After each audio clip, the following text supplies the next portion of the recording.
कहानी की शुरुआत एक भयानक तूफान में फंसे विमान से होती है। हमारा मुख्य किरदार चक उस समय आराम से टॉयलेट में बैठा होता है। तभी अचानक विमान का प्रेशर कम होने लगता है और टॉयलेट का दरवाजा खुल जाता है। उसी समय कार्गो में आग लग जाती है और हालत बहुत खतरनाक हो जाती है। पायलट तुरंत चक को उसकी सीट पर बैठाता है क्योंकि विमान को समुद्र में इमरजेंसी लैंडिंग करनी होती है। वह चक को लाइफ राफ्ट देता है और सीट बेल्ट बांधने को कहता है। विमान तेजी से नीचे गिर रहा होता है और समुद्र से लगभग 3000 मीटर ऊपर होता है। तभी चक को याद आता है कि उसकी गर्लफ्रेंड की दी हुई पॉकेट वॉच गिर गई है। पायलट उसे लाइफ जैकेट पहनने को कहता है, लेकिन वह थोड़ी दूर पड़ी होती है। पॉकेट वॉच के कारण चक अपनी सीट बेल्ट खोल देता है और लड़खड़ाते हुए उसे उठाने जाता है। जैसे ही वह वॉच उठाकर लाइफ जैकेट लेने की कोशिश करता है, विमान का संतुलन बिगड़ जाता है और वह ठीक से खड़ा नहीं रह पाता। पायलट देखता है कि चक अपनी सीट पर नहीं है, इसलिए वह भी अपनी सीट बेल्ट खोल देता है। तेज झटकों की वजह से पायलट बुरी तरह घायल हो जाता है, लेकिन फिर भी वह विमान को समुद्र की सतह पर धीरे उतारने की कोशिश करता है। गलत लैंडिंग की वजह से केबिन में पानी भरने लगता है। सीट बेल्ट न लगी होने की वजह से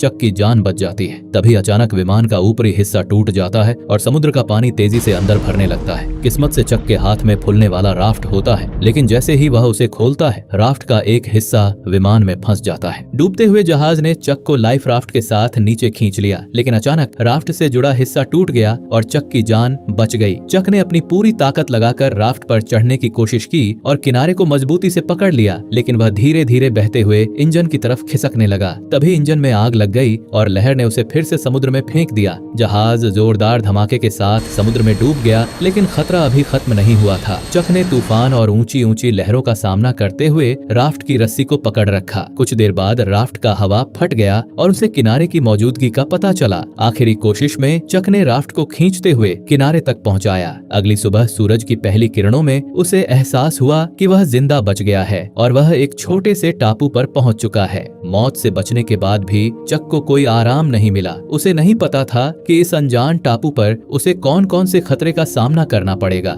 चलते चलते उसने विमान के टूटे फूटे सामान को इकट्ठा करना शुरू किया और अपने जैसे किसी इंसान की तलाश की, लेकिन चारों तरफ सिर्फ सन्नाटा था। स्पष्ट था कि वह एक ऐसे टापू पर फंस गया है जो दुनिया के नक्शे पर भी नहीं था। बचने के लिए उसने योजना बनाने की कोशिश की, लेकिन फिलहाल उसके पास सिर्फ समुद्र किनारे हेल्प लिखना ही एक तरीका था। रात के अंधेरे में उसकी उम्मीदें डर में बदलने लगीं और जंगल की खतरनाक आवाजें उसे कांपने पर मजबूर कर रही थीं। अगले दिन उसने इकट्ठे सामान से एक अस्थायी पनाह बनाई और प्लेन से मिले सामान की जांच शुरू की। अब उसके पास सिर्फ अपनी गर्लफ्रेंड की दी हुई पॉकेट वॉच बची थी। चक को अपनी गर्लफ्रेंड की दी हुई पॉकेट वॉच याद आ रही थी और प्लेन में आए हुए पल उसके लिए और भी दुखद हो गए। कैली ने उसे यह वॉच बिजनेस ट्रिप से पहले दी थी ताकि क्रिसमस पर दोनों शादी कर सकें, लेकिन अचानक हुए हादसे ने यह सब रोक दिया। सब लोग मान चुके थे कि चक मर गया है, लेकिन वह जिंदा बच गया। सुनसान टापू पर खाना पानी बहुत मुश्किल था। चक ने अपने प्लेन के पार्सल इकट्ठा कर लिए, लेकिन उन्हें खोला नहीं, अपनी ईमानदारी बनाए रखने के लिए। कल समुद्र किनारे जो हेल्प लिखा था वह लहरों में बह गया था, इसलिए चक ने कुछ लकड़ियों से फिर से हेल्प लिखा। उसे पता था कि अगर उसे यहाँ से निकलना है तो हर हाल में जिंदा रहना होगा। सुनसान टापू पर चक को खाने के लिए सिर्फ सख्त नारियल मिले। उसके पास नारियल खोलने का कोई औजार नहीं था, इसलिए यह बहुत मुश्किल काम था। आखिरकार उसने धारदार पत्थर से नारियल तोड़ा और उसका पानी पिया, जो उसके लिए जैसे अमृत था। चक ने टापू की सबसे ऊंची चोटी पर चढ़कर हालात का जायजा लेने का फैसला किया। नुकीले पत्थरों ने रास्ता मुश्किल कर दिया, लेकिन उसने अपनी पैंट का कपड़ा काटकर पत्तों से जूते बना लिए। चोटी पर पहुंचकर उसे पता चला कि वह सच में एक सुनसान टापू पर है। चारों तरफ सिर्फ समुद्र था और कोई इंसान नजर नहीं आ रहा था। जब वह मायूस होकर सोच रहा था कि अपनी जान कैसे बचाए, तभी दूर एक अजीब चीज ने उसकी नजर पकड़ी। बिना सोचे वह उसकी ओर दौड़ा, सोचते हुए कि शायद यह भी कोई जिंदा बचा पायलट हो। चक उस पायलट की ओर दौड़ा था, लेकिन देखा कि वह काफी समय पहले ही मर चुका था। दुखी होकर उसने पायलट की लाश को टापू पर खींचा और उसके कुछ काम के सामान जैसे जूते और बटुआ अपने पास रख लिए। फिर उसने पायलट के लिए एक कब्र खोदी और उसकी मृत्यु की तारीख एक चट्टान पर लिख दी। चक समुद्र के किनारे बैठा जूतों को निहारता रहा और दिल में यह सोचता रहा कि शायद अगली बार वही कब्र में लेटा होगा। रात में वह सो नहीं सका। अगले दिन उसने जीवित रहने के लिए जंगल की जिंदगी सीखनी शुरू की। पत्तों से ओस इकट्ठा की, नारियल के खोल में पानी रखा और लकड़ी की छड़ी से मछली पकड़ने का भाला बनाया। उसी रात टॉयलेट जाते समय उसने दूर में रोशनी देखी और जोर से चिल्लाया ताकि किसी गुजरती नाव का ध्यान खींच सके। चक को लगा कि अब उसे इस टापू पर और नहीं रहना पड़ेगा। उसने टॉर्च से मदद मांगी, लेकिन दूर होने की वजह से रोशनी असर नहीं कर पाई और धीरे धीरे गायब हो गई। उसका दिल गुस्से और बेबसी से भर गया। अगली सुबह वह बेसब्री से टूटी हुई राफ्ट लेकर समुद्र की ओर बढ़ा। यही उसके कई हफ्तों की कोशिशों के बाद बच निकलने की उम्मीद थी। वह बार बार लहरों से लड़ता रहा,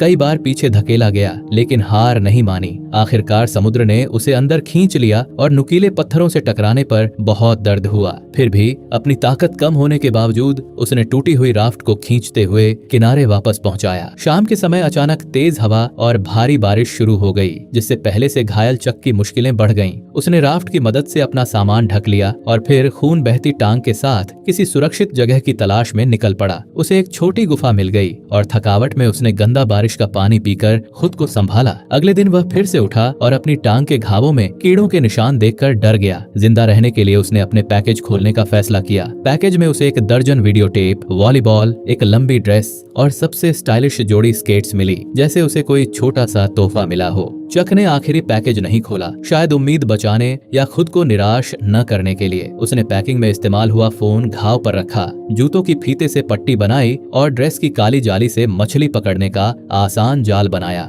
इस जाल की मदद से कई दिनों बाद उसने पहली बार पेट भरकर खाना खाया। कच्चा खाना निगलना मुश्किल था, इसलिए उसने लकड़ी रगड़कर आग जलाने की कोशिश की, लेकिन लगातार कोशिशों के बावजूद छोटी सी चिंगारी आग में नहीं बदल सकी। हाथ रगड़ते रगड़ते छिल गए और खून बहा, जिससे चक का गुस्सा फूट पड़ा। टापू की कठिन जिंदगी और पुरानी चोटें उसे पूरी तरह थका चुकी थीं। किनारे बैठकर उसने अपने घाव साफ किए और दर्द के साथ महसूस किया कि अब सिर्फ जिंदा रहना सवाल नहीं, बल्कि जरूरत बन गया है। गुस्से में फेंकी गई वॉलीबॉल अब उसके पैरों के पास पड़ी थी और उस पर ताजा खून चमक रहा था। अचानक चक के दिमाग में एक ख्याल आया। उसने वॉलीबॉल पर 2 आंखें और हल्की मुस्कान बनाई और वह एक इंसान के चेहरे जैसी लगने लगी। बहुत अकेले रहने के कारण उसने इसे अपना दोस्त बनाने का फैसला किया और नाम रखा विल्सन। विल्सन की मौजूदगी से चक को ताकत मिली। उसने तेजी से लकड़ी रगड़नी शुरू की और आखिरकार छोटी सी चिंगारी निकली। जलती आग ने चक को बहुत खुश किया। अब वह खाना पका सकता था और अपने होने का संकेत भी दे सकता था। रात में खाना खाते हुए चक विल्सन से अपनी हालत बताता है और सोचता है कि वह लगभग 4000 मील दूर है, यानी किसी के उसे ढूंढने का मौका लगभग नामुमकिन था। चक के पास अब कोई रास्ता नहीं था। वह सिर्फ खुद को मजबूत रखकर जिंदा रहने की कोशिश करता रहा। खराब खाने और गंदगी की वजह से उसके दांत संक्रमित हो गए और आखिरकार उसने फैसला किया कि उन्हें निकाल देगा। स्केट वाली छुरी और पत्थर की मदद से उसने दर्द सहकर यह काम कर लिया। 4 साल की जंगल वाली जिंदगी ने उसे एक जंगली इंसान बना दिया था। मछली पकड़ने में वह माहिर था, लेकिन उसकी आंखों में पहले जैसी उम्मीद नहीं रही। हर दिन सिर्फ उसके अकेलेपन का एक और दिन था। कुछ देर बाद उसे चट्टान के किनारे एक टिन का टुकड़ा मिला। उसे समुद्र के किनारे ले जाकर अचानक ख्याल आया, अगर इसका इस्तेमाल लहरों को काटने के लिए करे तो शायद वह इस टापू से निकल सकता है। बिना देर किए चक ने तुरंत काम शुरू कर दिया। चक तुरंत काम में लग गया। सबसे पहले उसे एक नाव बनानी थी। उसने टहनियां इकट्ठा की और जंगली रस्सियों और बेकार वीडियो टेप से सबको बांध दिया। इस बीच उसके दिमाग में आया कि विल्सन उसे जाने नहीं दे रहा और वह उससे लड़ पड़ा। गुस्से में उसने अपने दोस्त को दूर फेंक दिया, लेकिन बाद में पछताया और रात में विल्सन को ढूंढकर उसके चेहरे पर फिर से रंग लगा दिया। दिन बीतते गए और चक की लकड़ी की नाव तैयार हो गई। अब बस सही हवा का इंतजार था। उसने फंसे होने का निशान भी छोड़ दिया। 10,500 दिन बाद जब वह आखिरी रस्सी खींच रहा था, अचानक हवा सही दिशा में चली गई और चक की उम्मीदें फिर से जाग उठीं। चक ने जोश से नाव को समुद्र की तरफ धकेला और विल्सन के साथ नई जिंदगी की तलाश में निकल पड़ा। लहरें अभी भी खतरनाक थीं, हर पल उसे डुबाने को तैयार, लेकिन उसने हिम्मत नहीं हारी और हर लहर को पार करता गया। हर बार मौत के करीब से बचने की खुशी और बढ़ती गई। जब उसने पीछे मुड़कर उस छोटे टापू को देखा जिसने उसे 4 साल तक बंद रखा, दिल में अजीब सा एहसास हुआ। अगर उसने मुश्किलों का सामना नहीं किया होता तो आज भी वह अकेलेपन में फंसा रहता, लेकिन उसकी लड़ाई अभी शुरू ही हुई थी। अचानक एक और भयंकर तूफान आया। बारिश में आंखें खोलना मुश्किल था और चक नाव पकड़े लहरों के बीच फंसा रह गया। वह खतरे झेलते हुए आगे बढ़ता रहा। यह चक के लिए सबसे कठिन रात थी। वह बेबस था और सब कुछ भगवान पर छोड़ चुका था। सौभाग्य से तूफान उसे ले नहीं गया, लेकिन नाव को बड़ा नुकसान हुआ और विल्सन रस्सी ढीली होने की वजह से अलग हो गया। विल्सन, उसका अकेला साथी और दिल की बातें सुनने वाला, अब समुद्र की लहरों के साथ दूर बह गया। चक ने सब भूलकर उसे बचाने की कोशिश की, लेकिन दूरी और गहरा पानी उसे बार बार पीछे धकेलता रहा। इस समय चक को एहसास हुआ कि उसने अपना अकेला दोस्त खो दिया है और फिर से अकेलेपन और बेबसी ने उसे घेर लिया। टूटी हुई लकड़ी की नाव और चारों तरफ फैला समुद्र देखकर उसे यह समझ आ गया कि अब वह कभी अपने घर वापस नहीं जा सकेगा। चक की जीने की आखिरी उम्मीद भी टूट गई। उसने नाव की चप्पू फेंक दी और तय किया कि बस चुपचाप बैठेगा और समुद्र उसे निगल लेगा। तभी अचानक एक सीटी की आवाज गूंजी जो उसने सिर्फ सपनों में सुनी थी। अपनी आखिरी ताकत जुटाकर उसने देखा कि उसके सामने एक विशाल जहाज तैर रहा है। जहाज पर मौजूद लोगों ने उसे देख लिया और कई सालों की मुश्किलों के बाद चक आखिरकार सुरक्षित अपने घर लौट आया। उसकी कहानी पूरे शहर में मशहूर हो गई, लेकिन चक की इच्छा सिर्फ अपनी गर्लफ्रेंड से मिलने की थी। लेकिन जब दरवाजा खुला तो केली की जगह एक आदमी आया और कहा, मैं केली का पति हूँ। चक को समझ आया कि केली शादीशुदा और माँ बन चुकी थी। रोटी हुई केली को देखकर चक ने जान लिया कि इसकी कोई गलती उसकी नहीं थी। चक उस रात कंपनी की समुद्री पार्टी में गया। जब उसने मेज पर रखी मछलियाँ और बड़े केकड़े देखे तो उसे टापू की यादें ताजा हो गईं। वहीं केकड़े और मछलियाँ जो वहाँ उसकी जान बचाने में साथी बनी थीं। अगले दिन उसने वह पैकेज मंजिल तक पहुँचाया जिसे टापू पर उसने नहीं खोला था और साथ में धन्यवाद पत्र भी दिया। उसने लिखा कि यही पैकेज उसका जीवन बचाने वाला साथी रहा। वह कभी नहीं जान पाया कि इस अजीब पैकेज में असल में क्या था और इसी तरह इस शानदार कहानी का अंत हुआ।